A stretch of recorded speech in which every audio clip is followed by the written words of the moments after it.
In the day's other news, Republican plans to overhaul election laws in Texas were stopped in their tracks last night when Democrats staged a dramatic walkout. The bill limits mail-in ballots, early voting, and hours for special Sunday voting. The walkout left the state House of Representatives without enough members to act before a midnight deadline as the verbal jousting continued.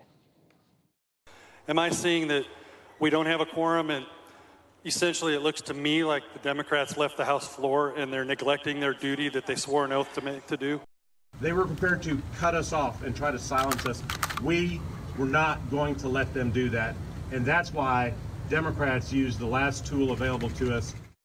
Republican Governor Greg Abbott vowed to call the legislature back for a special session to pass the bill.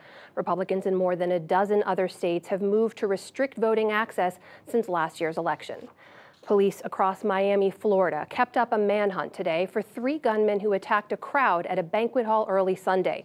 They killed 2 people and wounded 21. Newly released surveillance video showed the masked attackers getting out of a white SUV. They returned moments later after the shooting.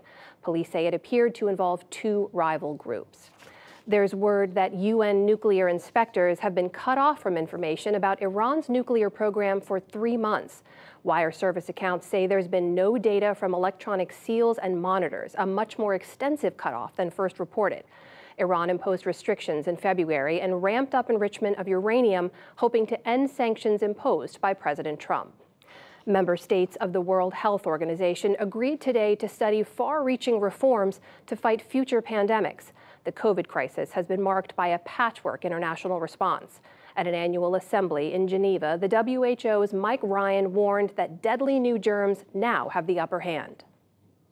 They exploit our interconnectedness. They expose our lack of coordination, our lack of solidarity, our societal inequities.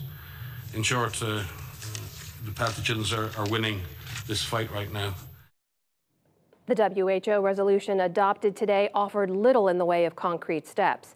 Meanwhile, the government of South Africa has reimposed stricter lockdown measures as it deals with a sharp increase in infections. China announced today that couples may now have up to 3 children instead of 2. The announcement underscored concerns about declining birth rates and an aging workforce. For decades, until 2016, the limit was 1 child per family, as officials sought to curb population growth. In Israel, opposition parties intensified efforts to form a new government. Their goal is to oust Benjamin Netanyahu, Israel's longest-serving prime minister. Hardline nationalist leader Naftali Bennett said Sunday he's willing to join a coalition with leftist and centrist parties. He would share power with Yair Lapid if they can reach agreement before Wednesday's deadline. And tennis star Naomi Osaka withdrew today from the French Open, citing mental health concerns and saying she did not want to be a distraction. She'd been fined for skipping a news conference after a first-round win on Sunday. Osaka tweeted that she suffered bouts of depression since 2018 and that public speaking makes it worse. She is a former #1 ranked player. Still to come on the NewsHour, what the Tulsa massacre teaches us about racism in America 100 years later. The U.S. Marine Corps Band performs taps on this Memorial Day, and much more.